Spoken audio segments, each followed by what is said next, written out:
γραφτιά σου, την τόλμη σου φαντάστηκα και την παλικαρδιά σου,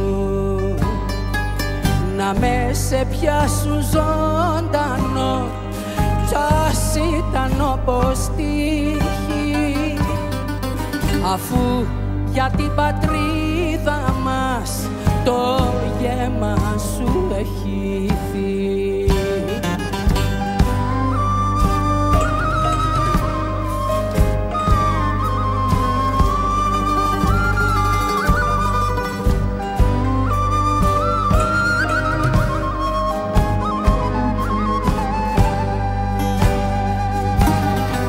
Ξύπνα γλιόρι μου να δεις που κόντεψε η νίκη και σένα βάλουσι μπροστά γιατί σε σένα νίκη.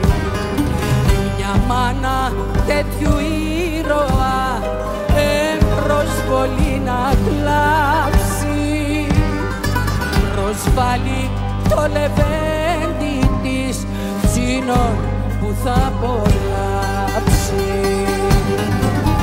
Χαλάλη της πατρίδος μου, ο γιος μου, η ζωή μου, κι αφού παραδοθήκεν κι έμεινεν και σκοτωθήκε, ας έχει την ευθύνη μου.